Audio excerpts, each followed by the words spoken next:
Well, it's that time of year again when we need to question everything as traders and investors. With Goldman Sachs claiming 6,000 by the end of the year, should we be looking more at what they're doing than what they're saying? As it turns out, dark pool activity is absolutely spiking at the highs. And while we're synchronizing across the S&P 500, NASDAQ, and of course Russell 2000, all at the resistance points, we need to be looking underneath the hood. And in today's video, we're going to be doing that again together, along with why certain levels such as 250 on Tesla are so important for us as traders and investors. There's so much to discuss. Let's go through stocks, commodities, and cryptos right now.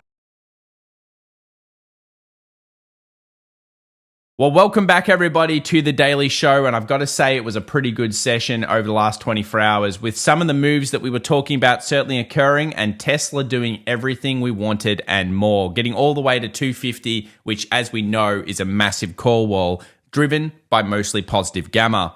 So let's get into some of the macro and the data, then we'll look at the dark pool activity, and of course we'll look at the key levels together along with some options flow. But let's discuss what we're seeing in terms of the sentiment reports coming out here from global fund management surveys. We shared this over on our X account, links in the description down below. So it looks like people have moved on from the AI bubble being a concern or even geopolitical conflict and inflation to now not really necessarily knowing whether we're in a recession or not. Now, you've got to remember this survey was taken in August, so it's probably changed a little bit now. But I've got to say that it's very interesting to see so many people talking recession. And as we know, when everyone expects something, it's unlikely to occur.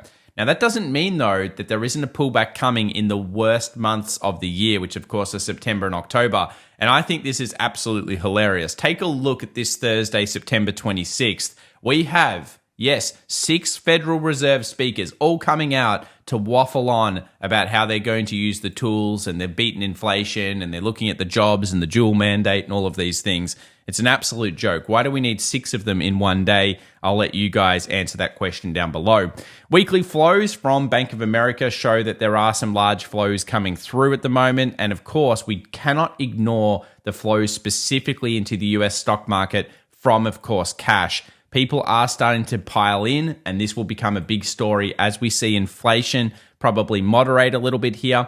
And more importantly, we start to see people take on leverage thanks to the 50 basis point cut.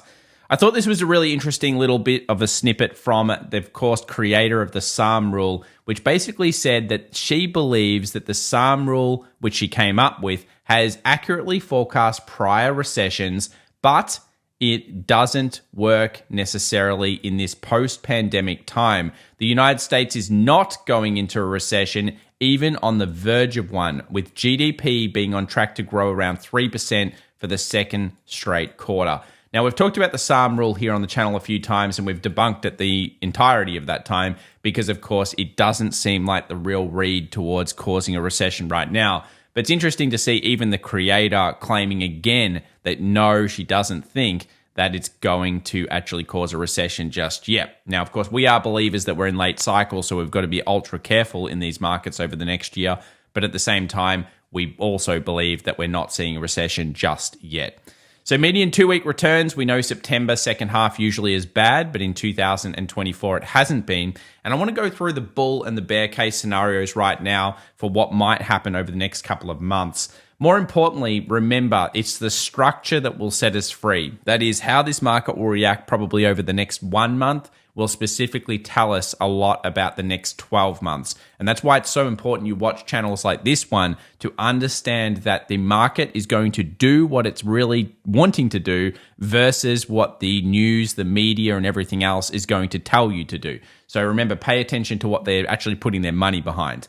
Now, this is an important one. An all-time high gap last week was a big deal. It was the highest since 2020 and actually one of the largest gaps we've seen in a very long time. The 6th highest for the period since 2017 and the 15th time. Now, Optima put out some results here, and it looks like probability of game over this period was 100%. Yes, that means that if you were to buy at that gap up and you came back 3 months later, you would be up 100% of all other reads. And I don't think you want to ignore this, especially if we see some type of sell-off into October. 100% is a pretty damn good stat with quite a lot of data when it comes to stock market points. Do you want to rely on that? No. But do you want to take it into consideration? Yes. And what that could mean that if we end up selling or seeing a sell into October, that we might actually be getting a pretty good buy the dip style scenario, regardless of the reason why we end up seeing a sell. Remember, don't look at the reason, instead look at what the price action is doing. And we'll be updating on the dark pool trades in particular during that month, because it looks like we're going into earnings season, into a US election with possibly more volatility than normal.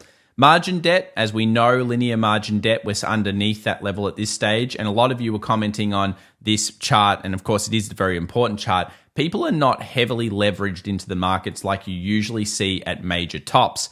In our last video, we discussed this type of concept. And at the moment, seeing a little bit of a sell-off in margin debt is actually a good thing if you're a longer-term bull. If you're someone that's looking at 3, 6, or even 9 months, this could show you that there's still a little bit of room in this market to go.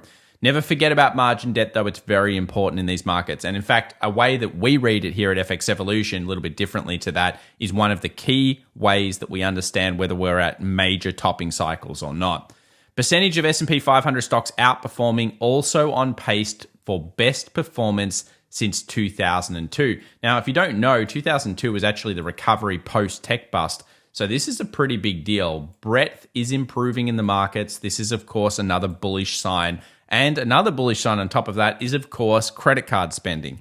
Yes, it looks like Americans and everyone around the world, we're all spending quite a lot. We're living that lifestyle and we are doing it on credit. And you might say, well, this has to end one day. And it probably will end badly. But at this stage, of course, people are spending on credit cards. And you've got to remember, when you're taking a look at this data, you've got to look here at the income groups and then whether they're significantly more levered relative to history or not. This is a great chart here that really goes through and shows you that, well, maybe everyone's not as levered as they were back in the global financial crisis. And of course, this is the point that most people look at. At this point, incomes have improved. Inflation's obviously starting to moderate, although it's a massive issue in the US, of course. And overall, people are not levered as much, at least with the data that we can currently see. I would always take that with a grain of salt, though, because it's my belief there is a lot of untracked debt in buy now, pay later, and other types of even crypto types of things that are going on right now throughout Western economies. The S&P 500 structure will be important. Here's a great chart based around what happens when we have the US 2 to 10 year uninversion since 1950 and what the markets will do.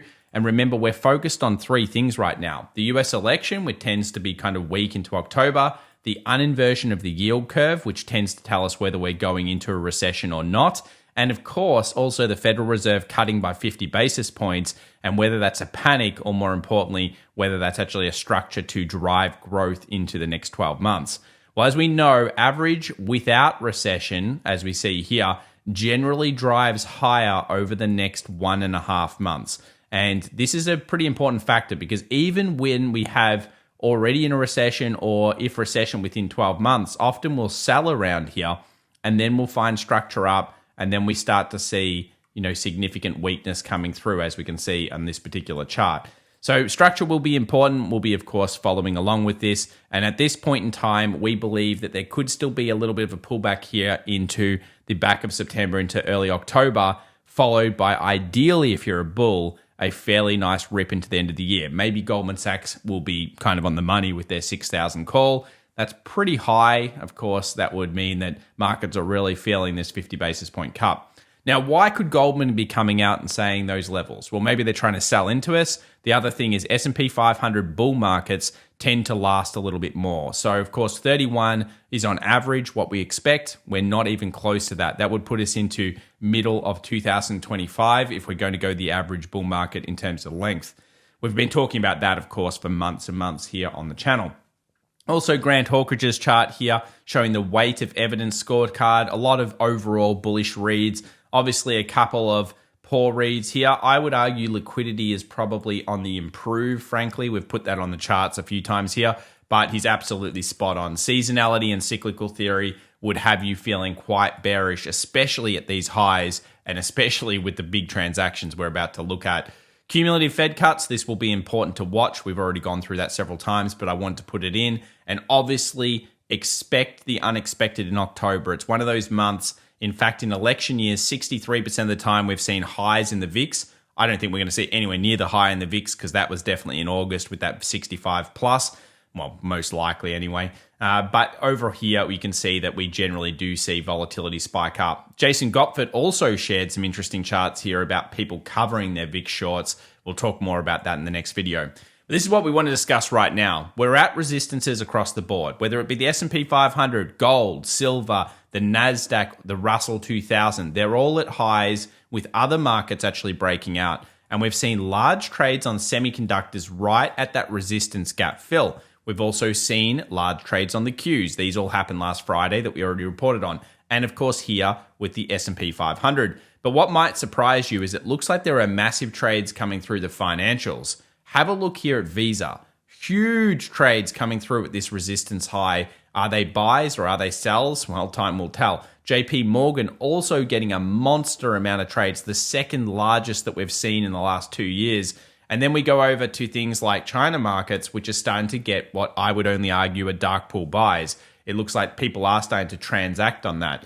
Then we get Broadcom as well, another well-known semi, also finding its largest trade of the last couple of years. And we all know that when we had those bigger trades, well, both of those led into, of course, longs. Here, where are we starting to see it? Well, they're all kind of happening at the resistance points. So it's clear that dark pool activity, or at least large trades, based on the OPEX and even after, are showing that someone is making huge transactions at these highs.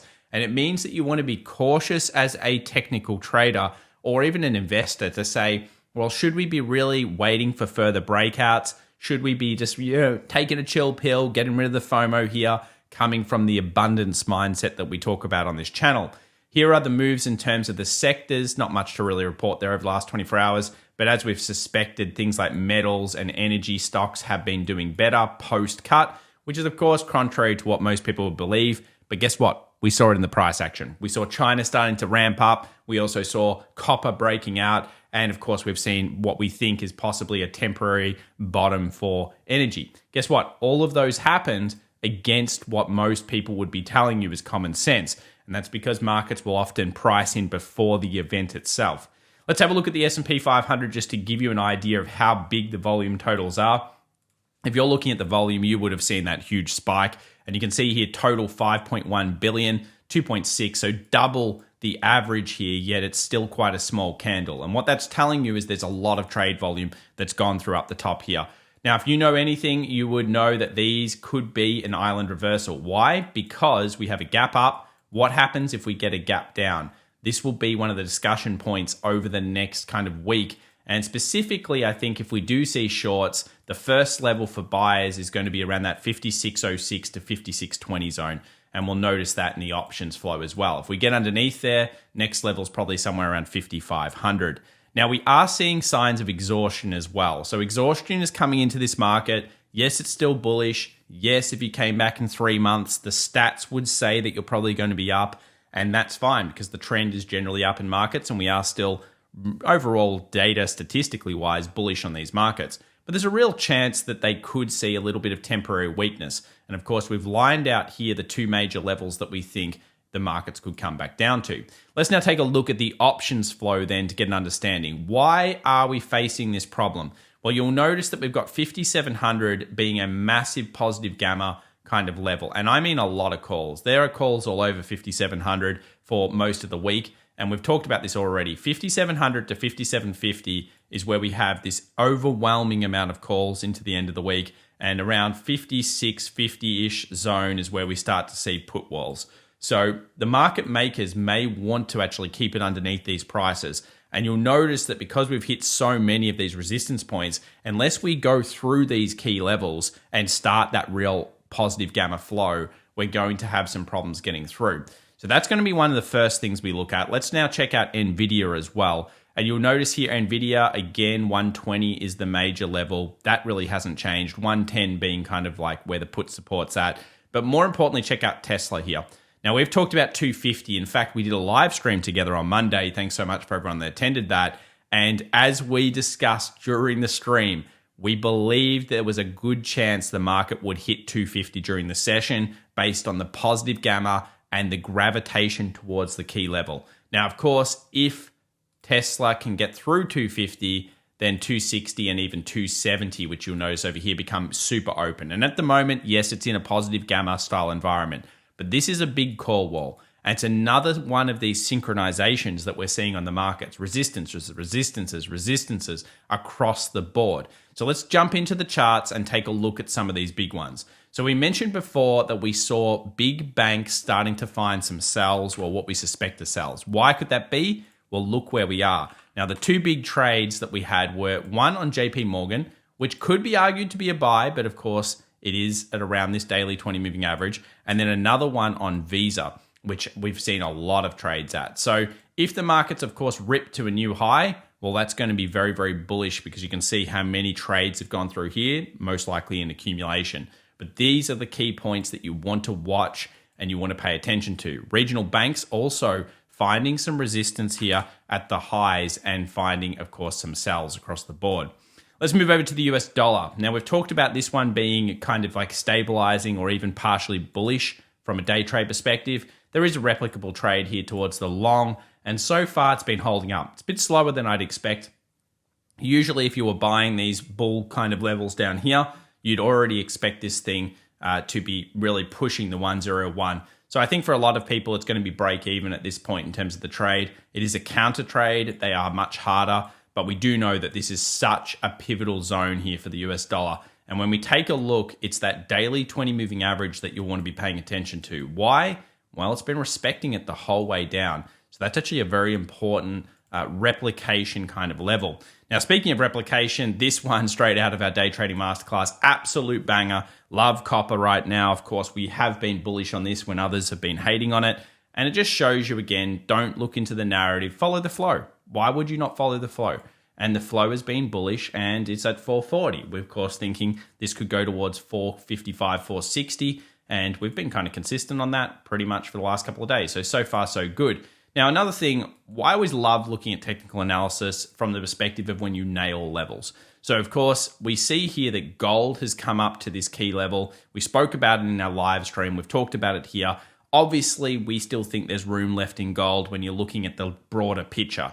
But this could be a little bit of a resistance point for it, at least temporarily. 2560, of course, being where the daily 20 moving average is. So that's kind of like where the pullback might be met by bull demands. And it is at a point where you would say there's some exhaustion at this point. Of course, we believe that long term it's going much higher. Now, silver could be the catalyst, though, for gold to get through that zone. Notice silver's trying to push this 31.25, 31.50 area. This is such a key point for silver. I'd love to see, I believe silver will be at 34.50 in the future, sometime maybe 3-6 months. And this is really important because silver has been consolidating for quite some time. A really, really key pattern here and something to be looking at. Let's now look at US oil, another one that we've been relatively bullish on. Day traders did buy our zone. I left it there. I didn't change anything so you guys can see if you're watching it for the first time or you've been kind of like watching over the last couple of sessions that these levels do matter. Look at how it reacts off this. The buyers have come in. What happens if we get through 71.80? Well, that should proposed for us to move towards 74. So again, another key point there in markets. And another one, Tesla. Let's have a look at this. 250 call wall.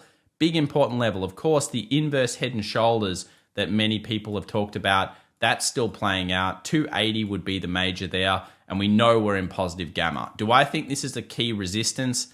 I do, obviously, because it's also a massive call wall. But if that's broken, if the daily closes above, then we could be looking at 270, 280 very quickly. And I would say that's against what the news and the media has been telling you about Tesla, because of course the news has not been that positive about this. And this is all ahead of the earnings. And I've got to say, I'm worried for that earnings. Are you guys worried for that earnings? I certainly am. But hey, if the market wants to buy the rumor, we're cool with that too.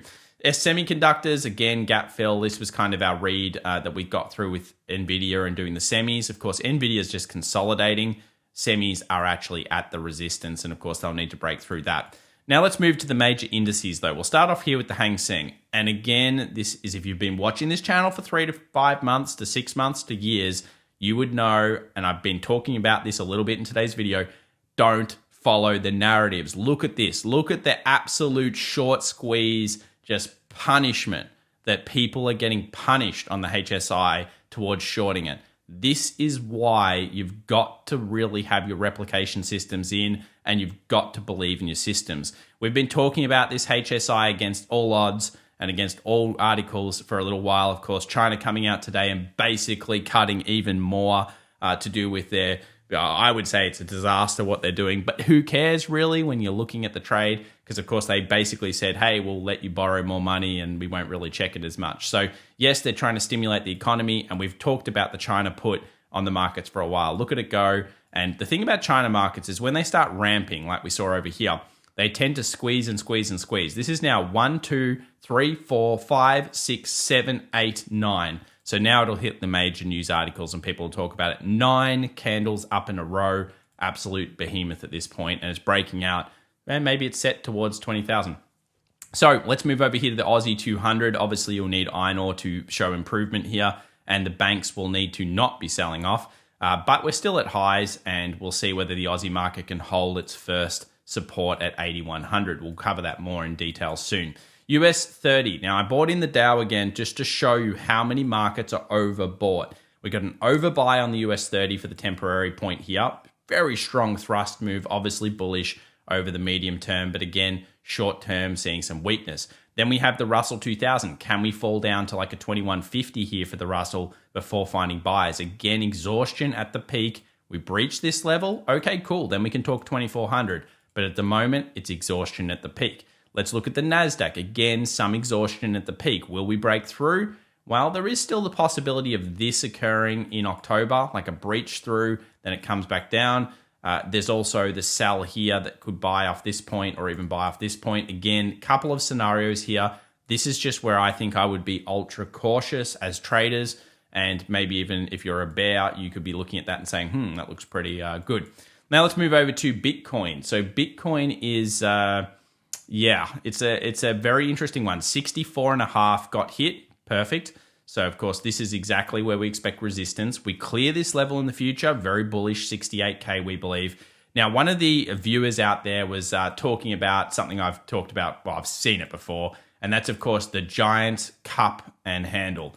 Now, this is a big cup. That's a big handle. We've used one of these on gold before recently to obviously get very bullish on it. And I can't deny that that is cup and handly. And of course, yes, I do believe that this could be the cup and handle that could eventually take Bitcoin towards 100K. You've got to be careful at the moment. We're at resistance. But if we blow through 64.5, go to 68, get through 68, we'll be actually getting rid of this downward trend. Remember, October, statistically, has some very, very strong numbers in it for Bitcoin. So could everything be getting up? We'll cover it in our next video where we talk about flows into the crypto funds because that's starting to improve a little bit recently. In terms of news, we've got cash rate for Australia. I don't think that'll move, but we'll see.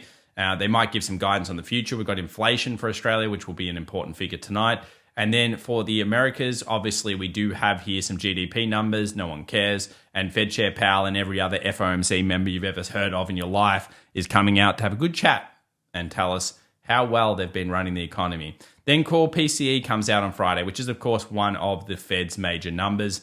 Do we really care? Probably not. Let's let the market action actually show us what's going on. And at the moment, it looks like there are large transactions at the top. And of course, we need to be paying attention. Thanks so much for watching, guys. If you enjoyed today's video, then remember to subscribe, smash that like button, follow us on some of the other socials as well. And if you aren't already aware, we're doing a couple of conferences for free here in Australia. Check out the date. Sydney event venue is now organised and set for October 30th. So make sure to come on out and sign up for that. It's already starting to fill quite quickly. So thanks so much. We'll see you in the next one. Bye for now.